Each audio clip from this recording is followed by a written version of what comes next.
Welcome back, y'all. Welcome to the Full Blitz podcast. We have been gone for a minute, but now we are back. As always, I'm your host, Big Easy, and with me, Louis, the digital doctor himself. Digital doctor in that house. What's popping? What's good, man? Chilling, man. Happy Easter. Yeah. And happy 420, brother. Hey, look, I thought you was going to go with that one first. Nah. I almost did, but I was like, let me put the Lord first. The Lord. The Lord. What's good, man? What you got going Chilling on this Easter? I'm going to go, have some festivities with some friends later, but I got a little church in this morning, a little knowledge. Little knowledge? Little Easter education this morning on the YouTube. You know how, all that shit. But, yeah. Hell That's yeah, it, man. man. What about you? I'm not going on no Easter egg hunt or nothing. I'm not going Easter egg hunt. Just so you know, it ain't even Easter egg hunting no more, right? Because apparently eggs are so expensive. I seen people out here coloring potatoes. Yeah, they ain't playing. They buying the plastic joints. But now, man, me and the wife, we figured what better way to celebrate zombie Jesus than to go see a vampire movie, on Easter. So we gonna go catch the new Michael B. Jordan movie Sinners, because it looks phenomenal. Yeah, I heard it does look wild. Zombies. Or no, vampires, right? Vampires. But what's crazy, though? I did learn something about that zombie thing. You talking about zombies on Easter. I mean, listen, did you know that apparently in the old text, like the original old text, like apparently it said that day that many saints and priests and stuff rose out of their graves and walked the earth that day. Like, see, a bunch was of it them. just apparently for that day? There were, I think it was that day, just to show. I don't know. It's show a little that obscure. I probably sound crazy right now, but apparently in the old religious text, it stated that happened. I mean, look, it can't be that crazy if the whole premise of Easter is because Jesus rose from the dead, apparently, right? It wasn't just him. He rose rolling deep. He brought the gang with him. He rose deep with all the saints. He was like, yo, they got my man, son. They got my man, we got Nah, yeah, it's crazy. Y'all don't mind us. Fun factoid for you. That was your Snapple cap fact. I am not a historian. Well, y'all, listen. If y'all not already, make sure y'all are hitting that subscribe button. Click that notification button so you can find out when we're putting out all the new videos. Make sure to follow us on TikTok and Instagram. And if you're not already, make sure you rocking with us, because we only getting better, baby. And we got a banger of a show for y'all. Show that we putting out right before the NFL draft. So we got some news on that. We're also going to take a look at some of the things Travis Hunter has been saying about whether or not he's going to play football if he doesn't, allowed to play both sides. I mean, but one of the things that I wanted to jump in right off the cuff, because it has been a topic of controversy since it was announced, was the Colorado program, the Buffaloes, where Shedeur Sanders, Travis Hunter just played, and where Deion Sanders is currently coaching, has announced that they are retiring Shedeur Sanders number 2 and Travis Hunter's number 12. Okay. I don't like this, right? I don't know how much you know about like jerseys being retired, but when a program or a team in the pros retire a jersey, it's because that person has done so much for that organization or that program that they just need to be embodied forever with that program. And it also means that nobody will ever be allowed to wear that jersey number again. To break this down for somebody who doesn't follow college football like that, Shedeur Sanders went 13-12 as a starting quarterback for the Colorado Buffaloes. He won no awards. He didn't even win a bowl game. And other than the athletic director saying that Shedeur Sanders was a massive part of the program getting turned around, he did nothing for the program. And what is wild to me is that you have other guys from their championship team or their national championship team that still haven't gotten any honors, like Chad Brown, a Hall of Fame linebacker, right? And he is quoted saying, if the players from the national championship team have not received such an honor by default, this action dismisses and diminishes any of the new generations of Colorado fans, basically getting rid of their greatness. So what I want to know is, for the people that watch us, what do y'all think? Drop a comment. Let us know. Do y'all think that Colorado retiring these jerseys is too soon, if at all warranted to begin with? Now, Travis Hunter, he did win a Heisman Trophy. Arguably one of the greatest two-way players of all time, right? I don't think anybody can argue that. But they're not even a full year removed from the last game that they played. So how do you retire their jerseys? And I'm sorry, I don't understand how you retire Shedeur Sanders' jersey. He didn't break any records. He didn't do anything crazy. I don't get it. He was one game over 500. He was mediocre at best. And there is a quote from Deion Sanders, his dad, saying that if this wasn't Shedeur Sanders, we wouldn't even be talking about this. And I think Deion meant it in the way of, if he wasn't my son, y'all wouldn't even care if the jersey was getting retired or not. When in reality, Deion, if he ain't your son, we not even talking about his jersey being retired. So I don't know. I want to know what y'all think. Drop a comment. Let me know below. Should the jerseys get retired? If so, why? If not, let me know. After, we get away from this nonsense of what Colorado is doing, we already know the draft is coming. The draft is getting ready to be here in 2 or 3 days. And of course, we got to take a look at what the Titans are going to be doing, not just at number 1, because I feel like we all know what they're doing at number 1, but what they're doing afterwards. Are they going to address the wide receiver position? What's more important, a skill position or an edge rusher, right? We got a lot to look at, especially because after 1, the Titans have got some pretty solid picks and where they're picking. So it's going to be pretty interesting to see what they do. We all know by now that Tennessee is pretty set at taking Cam Ward at number 1. I'm cool with it. I was nervous with it at first, but I feel like it's probably going to turn out pretty good for the Titans. When you look at the rest of the quarterbacks we're going to get into here in a minute, I think that's probably their best pick.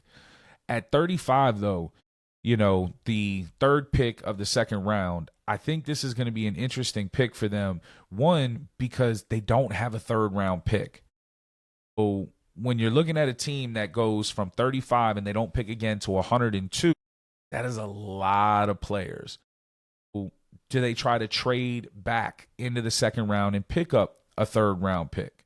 I don't think that's a bad idea. But if I'm looking at it, and if I'm looking at what the Titans could do, I'm personally hoping they find a way to trade back into the late first round and go and get Luther Burden III from Missouri. I think you match that just freak of an athlete with Cam Ward, and then you match him with Calvin Ridley, Chig at tight end. I think this could be a Titans offense that looks completely different next year. I get the need for edge rusher, but this is a deep draft for edge rushers. I think that they could still get a solid player at 102 in the 4th round or 119 in the 4th round. They could go a few different ways, and I wouldn't be mad either way. If they decide to go edge rusher at 35, is it a guy like Sawyer who still could potentially be there? Is it a guy like Sawyer's running mate at Ohio State? I'm not even going to try to butcher his name. So, and then there's a few guys coming out of the SEC. Stewart coming out of Texas A&M. I forget his name. The edge rusher out of Tennessee who could be there, ran that stellar 40 in the combine. So I don't know. I think the Titans have a lot of different avenues that they could go. Potential trading, though, who do they trade with, right? Who wants to come up to pick number 35 and see where they're at? Is it the Browns? No, because the Browns are at 33, right? So who could it be? Who is in need of that high pick? We'll see. One of the trades that I found to be wild, and it just came up as a rumor, was the fact that the Eagles have apparently made it known that if Abdul Carter falls to the 4th round or the 4th pick, they could potentially try to trade with the New England Patriots to move into that 4th pick and draft Abdul Carter. The deal, as we know right now from the rumor mill, could consist of A.J. Brown and other draft compensation. Wow. Right? Like if this happens and they're able to find a way to pull this off, Howie Roseman he's gonna have to be looked at as one of the best GMs over the last 10 to 15 years.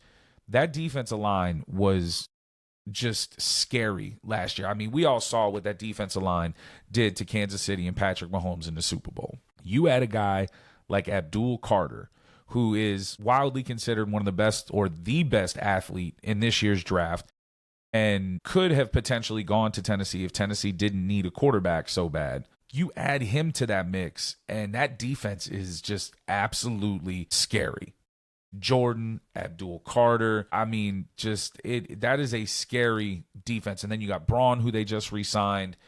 But very rarely do you see a trade where both teams have the potential to win. You send A.J. Brown to New England, back with Mike Vrabel, who we all remember the video when the news came out in the war room on draft day that the Titans were trading A.J. Brown. You could see how visually upset Mike Vrabel was. You bring him back, pair him with Vrabel. Not just that, but you give Drake May a bona fide number 1, a guy who is arguably a top 6, top 7 wide receiver in the league and still in his prime. I mean, that to me would be a major win for the New England Patriots. So, and we already know when Mike Vrabel likes his guys, he likes his guys. He likes the way AJ plays. He likes how tough AJ is. He likes that, other than a few situations in Philly, AJ is very much a team first kind of dude. I know a lot of people don't think so, but listen, I think that would be a trade that would be crazy. The other side to that coin, though, right? We always got to remember there's 2 sides to every coin. Do you really want to take away A.J. Brown from an offense that really started clicking on all cylinders last year?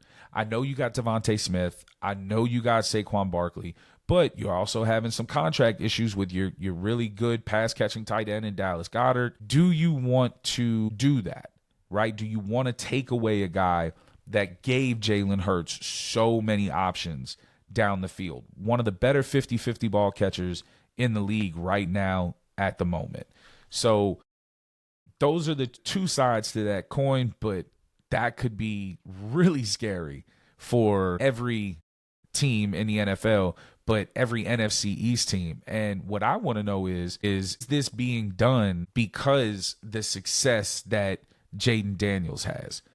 Is Philly looking and saying, hey, how do we stop Jaden Daniels? Because if we can't stop Jaden Daniels, we can't win the NFC East. And if we can't win the NFC East, we're not guaranteed a spot in the playoffs. So I think that may be fueling this decision because Jaden Daniels is the truth and he is the future for that Washington Commanders team. So I think that's going to be an interesting, and it's going to be a draft day trade. I think that's going to happen on draft day. It all depends on whether or not Abdul Carter gets past the Titans, the Browns, and the Giants. So we all know it's not going to be the Titans. It's going to be interesting to see what the Browns do. I'm curious. I want to see what the Browns do as far as where they go. Are they going to go Travis Hunter and get a guy that they can, play on both sides of the ball? Are they going to get a guy like Abdul Carter to pair with Myles Garrett? And then the Giants, everybody's kind of saying the Giants aren't going to go quarterback. When you look at the picks the Giants have coming up later, and we'll look into that coming up here shortly, I don't know if the Giants go quarterback at 3. I think that they take whoever's left between Travis Hunter and Abdul Carter. That's where I'm looking at. Coming up after the break, guys, we're going to take a look at what Travis Hunter has said about playing both sides of the ball and some of the other teams, or one of the other teams that I find to be interesting, picking right outside of the top 5 and where the quarterback dominoes may fall after Cam Ward comes off the board. So one of the things that I found interesting when I'm looking at this Travis Hunter situation is Travis Hunter has openly come out and said that if he cannot play both sides of the football, he might not play football. And this is coming from a CBS sports report. And it says, it's never playing football again for me because I've been doing it my whole life and I love being on the football field. I feel like I can dominate on each side of the ball, so I really enjoy doing it. Here's my thing, right? I'm not saying he's not talented enough to do it, because he obviously is. And I get that people say, oh, well, he played at Jackson State and he played at Colorado. I get it. I understand that those teams and those programs are not the SEC, and I get that they're not the NFL. But he's still extremely talented. My thing is, before you go out on main media news and say things like that, one, why don't you see who's going to draft you? Because depending on where you get drafted has a lot to say about where you play. You're not going to get drafted, especially by the Cleveland Browns, and immediately become their best DB. You're not going to immediately become their best wide receiver. You have still got to earn your way into these positions. You've still got to earn your way onto the field. Your Heisman Trophy, the moment you left school, it don't mean a whole lot. Tim Tebow won a Heisman Trophy, and look at him. Didn't last very long. You know, you got guys that win Heisman Trophies, but that doesn't really mean that their skill set is going to translate into the NFL. Now, yes, I do think Travis Hunter is going to be a phenomenal football player in the NFL. And yes, I think he has the ability to play what I would call a part-time two-way player. But you are not the best at either one of those positions, in my opinion. So why don't you see how the flow of the NFL is? Why don't you see what the big difference is between the NFL and college? Because guess what? As a wide receiver, you getting cracked by one of those middle linebackers like a Fred Warner, okay? Or you get stuck by a Kyle Hamilton is different than getting hit by those guys in the college football. And then if you get drafted by the Cleveland Browns, my man, you got to play Cincinnati. You got to play Baltimore. You got to play the Steelers. All three teams known for absolutely wrecking people when they hit them. And then as a DB, you're going to, especially if you get drafted by the Cleveland Browns, my man, DK Metcalf is now in your division. The number one wide receiver in the league, Jamar Chase, is in your division. The best number 2 or 1B in the league, T. Higgins, is in your division. Like, my man, I mean, calm down on what you think. You know, you got Zay Flowers over in Baltimore.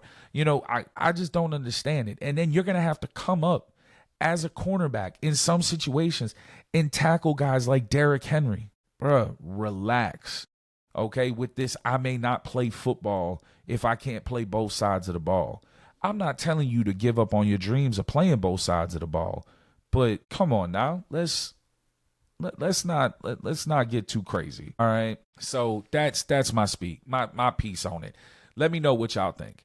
Do y'all think Travis Hunter is 100% a two-way player in the NFL? Let me know if y'all think he's just a DB, or just a cornerback, or just a wide receiver. Drop a comment. Let me know why y'all think that. All right. We're going to see what happens when he gets drafted. All right. Big questions after Titans pick number 1, right? The Titans got the number 1 overall pick. It's pretty much locked, sealed, delivered that Cam Ward is going to be the number 1 overall pick. What happens to the quarterback dominoes after Cam Ward is picked? I think that obviously even after Cam Ward, Shedeur Sanders is going to be the next domino to fall. If I'm Shedeur Sanders, looking at the state of these teams, I'm really hoping the Saints pick me at 9. I'm hoping the Saints see that their quarterback Carr is either not wanting to play, the injury with the shoulder, whatever the situation. It seems like that could be a situation that you walk into. You're walking in with a new head coach. You got Alvin Kamara behind you. You have Chris Olave on the outside. You got a defense that, be it is aging, has still got some really good leaders on it. I feel like that could be the best situation for him to walk into. I don't see the other teams ahead of him. We're going to talk about the Raiders here in a minute. I don't see them going quarterback. I don't see the Jets going quarterback. They just signed Justin Fields to a 2-year, $40 million deal. You typically don't pay a guy $20 million a year for him to be the backup. So I'm interested to see where some of these other guys, go. We know Jacksonville's not going quarterback. They have Trevor Lawrence. They just paid him a bunch of money. We know the Carolina Panthers aren't going quarterback. They have Bryce Young. He had what I would say was a very positive end of the season last year. So that leaves the Saints sitting at 9 with Shador to potentially be there if Cleveland and New York pass on him, because obviously New England's not taking him. They have Drake May. So that, I think, could be a really good situation for him. I think that the way he plays fits for New Orleans. He's very accurate. He makes great decisions. He's not the most athletic, and he doesn't have a dynamic arm, but that doesn't mean that his arm, one, can't be developed. Guys get stronger. They start spinning the ball a little better. So I think Shador Sanders falling to the Saints at 9 would be a great situation for both teams. After the Saints at 9, you really start to look, and I mean, Chicago's not going quarterback. Then you got San Francisco, and rumors right now are coming out because there's issues with the contract with Brock Purdy. Brock Purdy supposedly wants somewhere around $55 a year. San Francisco's around 50. Could San Francisco potentially trade Brock Purdy and then maybe go, draft a quarterback at 11? But at that point, I don't think there's anybody good enough to go 11. Jackson Dart, in my opinion, is the next quarterback up, and I just don't. He's too developmental to take him at 11. Then you got Dallas, Miami, Indy, Atlanta. All of these teams have their quarterbacks. So to me, I think the next team that realistically could go quarterback is the Steelers at 21. And rumor is that the Steelers have a first-round grade on Jackson Dart. Now, Jackson Dart at 21, I like a lot better than Jackson Dart at 11, say to San Francisco. But there's a quarterback that I really like. I like him. I liked his tape at Louisville. I liked what he did at the Combine. I know a lot of people are kind of scared off because he is an older quarterback, but I really like Tyler Stroud. Okay? He has played a ton of football. He has a bunch of experience. And for a young quarterback coming in to a team like the Steelers, if they decide to go that route, when you have George Pickens, you have DK Metcalf, I think that could be a very good pairing. And I almost like that better than Dart to the Steelers. After 21, that's when we start to get into when are the rest of these guys going to go, right? I think the next viable option, depending on what they do at 2, is the Browns at 33. I think the Browns, if he's still there, which he probably will be, and they don't go quarterback at 2, I think the Browns could take a shot at Jalen Milroe at 33. I think they like the skill sets he has. He has a dynamic arm. He's really good. I mean, his whole threat is running the ball. Okay? He is the best running quarterback in the draft this year. He's massively athletic. So you're drafting him on the potential that his athleticism, his mobility, and his ability to potentially learn how to throw the ball, read defenses better, could take you into a very, very good starting quarterback. So I think that they could be a play depending on what they do at 2. Obviously, this all depends there. Then you have your guys that are going to fall into the later rounds, your late 3rd, 4th, where teams can maybe make a quality pick and see what they have. Because there's 2 guys in particular that played really, really well at school, didn't have a great combine, but that's Quinn Ewers out of Texas and Will Howard out of Ohio State.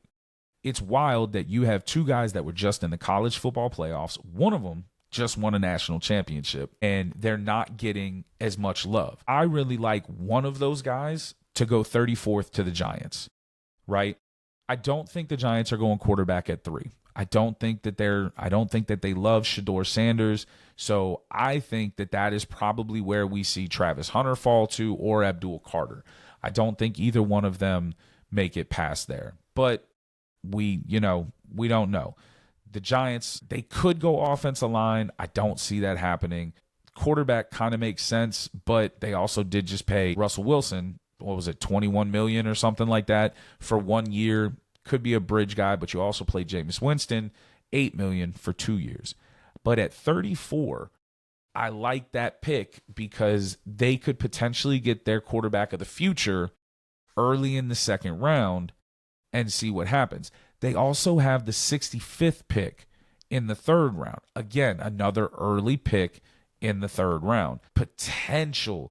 Loads of potential value there with a Quinn Ewers and even maybe a Leonard Riley out of Notre Dame. I think that that's going to be a very interesting, 20 to 25 set of picks to see what other teams could do that. You also have the Jets. The Jets could absolutely potentially grab a guy in the second round at 42 overall. They could say, hey, we want to get our guy of the future. Let's see where we're at. And then don't forget that they also have the 73rd pick, the 9th overall pick in the third round. So the Jets could be one of those teams that could grab one of those guys as well. So, but there's, loads of potential in the later rounds for quarterbacks, teams to grab guys that, could sit a year, sit 2 years, really learn, develop, and go from there. So I'm interested to see what happens with quarterback dominoes as the draft goes on. A team that I don't think is going to draft a quarterback at all, and a team that I'm really interested to see what they do sitting right outside the top 5 is the Las Vegas Raiders. Las Vegas Raiders are picking 6th, and if I had to say where they're going, I think that they are absolutely locked in with Ashton Gentry, running back out of Boise State. Just had a phenomenal year, broke all kinds of records. Had it not been for Travis Hunter, would have potentially won the Heisman Trophy. He runs downhill, and his style of play meshes well with the Raiders. He's a nasty, not in a bad way, dirty type player, but the way he runs, the way he carries himself on the field fits that black and silver, what the Raiders want to do. Raiders GM went on the record saying that he does believe in taking a running back high in the draft. And I do think that if there is a running back that warrants a top 10 pick, it is 100% Ashton Gentry. Now, with this being said, this is also a team that could go offensive line. I really like Will Campton here for the Raiders. Coming out of LSU, played SEC ball, and again, has a chip on his shoulder. He really didn't like that people were talking about his arm length. He wasn't a fan of the way people, didn't really say anything about him not being a good player. And then he gets to the combine and his measurements somehow now make him, kind of not as good. And they did just pay Geno Smith $75 million. You want to protect that guy. So I want to know what y'all think. Do y'all think that the Raiders should go running back with Ashton Gentry? Do you think that they should go offensive line to protect Geno Smith? Or at 6, do you think maybe they go get a wide receiver that they can pair with Brock Bowers, and really give Geno Smith some weapons to throw the ball? Or do they get a guy on the defensive line to pair with Max Crosby? I want to know what y'all think. Drop it in the comments. Let me know. Tell me who you think they're going with and why you think they're going. Coming out of the break, y'all, we're going to get into the Ain't No Way segment. I love it. Y'all love it.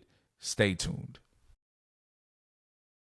All right, y'all. Y'all know what it is. It is time for my favorite segment. It is time for that Ain't No Way.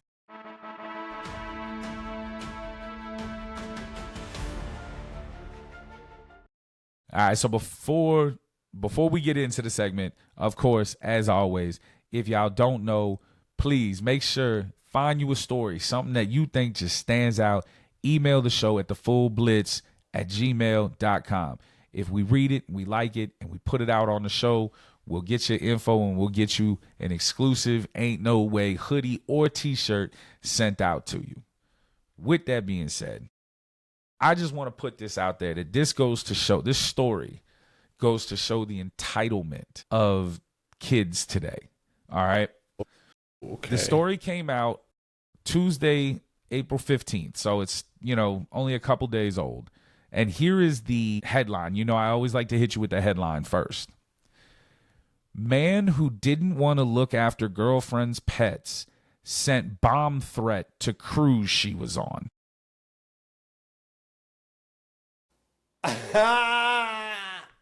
Hold up. How'd this get in the news? Well, I guess it was a bomb threat. It was right. So, and at first I said, man, that's crazy. Like an older dude should know better than that, right? And then I started to read, and here we go. A 19-year-old man who was upset at his girlfriend for going on a cruise has been sent to prison for making a bomb threat to the ship. Joshua Lowe from Michigan admitted that he was annoyed that he had to watch pets while his partner and her family. So this makes it even worse. My dude, she went on a cruise with her family. Okay. Hold up. She went, okay. So she was on the cruise with her family. He was there by himself. He wasn't with their family. He wasn't with the family. But this is, he was just there watching. Okay. So get this. That's the most selfish as hell. Sending an email to Carnival Corp's cruise line, Mr. Lowe casually wrote. It was an email. Bruh, casually wrote, "Hey, I think someone might have a bomb on your Sunrise cruise ship." Yo. That's so messed up. So what followed was a search of over 1,000 rooms after the ship had departed Miami in January of 2024. Prosecutors say the Sunrise liner was heading for Jamaica and had to be diverted to the ports after authorities were told. This man single-handedly ruined a vacation for hundreds of people, right? How many Thousands. people on a cruise? Thousands? Really? Like, because you got to think about it. If they searched 1,000 rooms and say there's at least 2 people in each room, that's 2,000 people. You're right. I'm thinking about the rooms, but there's a couple people in the room. And there's a couple people, and then you have rooms that got kids, so they could have 3, 4. Yeah. Like, wow, but this is what kills me the most, right? This part is where I say, y'all, you parents beat your children. Because if you don't, this is the nonsense that they do. Lowe admits he sent the message because he was upset that the family went on the cruise while leaving him behind to care for the pets. Assistant U.S. Attorney Kessler said FBI agents traced the email address to Lowe, who was living with his girlfriend's family at the time. Oh, my God. So he was just over the whole thing. I mean, what do you expect to happen after that? That's what I'm saying. Like, at 19 I guess he sent the email. It was like anonymous. He didn't think, he was trying to be like, like she was going to get home. They were going to get home. He was going to be like, what happened? What happened to your cruise, guys? Apparently, but they traced his IP address because he's an idiot. They traced his IP address because he is an absolute idiot. Selfish as hell. And then these people are giving you a place to stay. And he's definitely not living with him anymore, right? No, I would hope not. Apparently, so... How long did it take for them to figure out? Does it say, like, did they immediately figure that out? No, it doesn't. It doesn't say. But I will give him the slightest bit of credit where in a letter to the U.S. District Judge Paul Maloney, Mr. Lowe said, "This is all my fault and I take full responsibility." You got to, bro. He lived with him, bro. He can't even try to disappear. So happy you took responsibility. But my guy, like, kids. That's crazy. You need to understand, swatting, the fake bomb threats, like, people can get hurt. People, it is dangerous. Like, bro, and then I saw that and I was like, bro, there ain't no way that this actually happened. That's crazy. He didn't go to jail. Like, what happened to He the was man? sentenced to 8 months in jail, 8 months in prison. Did he have to pay a fine? It doesn't say anything about a fine. Because, I mean, the cruise has to reimburse all those people, right? They got to do another cruise, right? Yeah, could you imagine, like, if they hit him with, like, hey, you now have to pay in restitutions the total, something, I would imagine.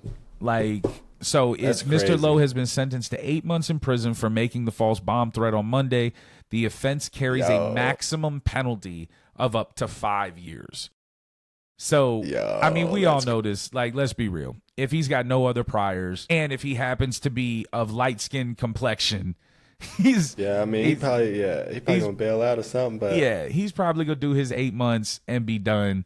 But kids, bomb threats are not a joke. They're real. Don't do that, man. They take Don't them do seriously. That. And also, just watch the dogs, bro. Just watch the pets. Just watch the pets. And then when you get home, all the pets are alive, and then you'll get rewarded, and everything will be great. You know, not like you're not already getting rewarded with a place to stay. How about this? Hire someone to watch the pets. That's craziness. That's crazy. Why would you destroy an entire cruise? That's so crazy. That is just the most ridiculous thing in the world, which is why it is the Full Blitz podcast. Ain't no way for this week. That's wild.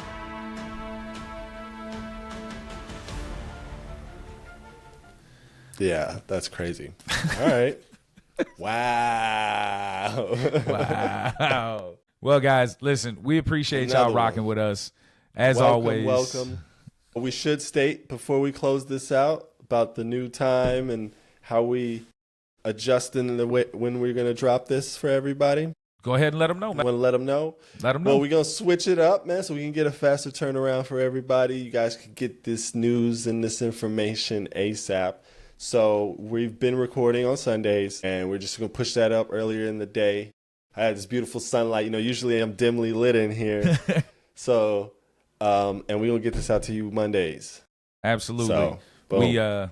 We looked at it and said, well, we record the show, and by the time we put it out, things have become obsolete. Right. So we're going to get this to you guys sooner, and absolutely. For that, Mondays. And as always, y'all, morning before noon. Make sure you are clicking that share notification bell, hit that follow button, hit the subscribe button. Check us out wherever you get your podcast. And as always, peace and love, y'all. Holla, holla, holla. Holla. Merry Christmas. Happy Hanukkah. Yes.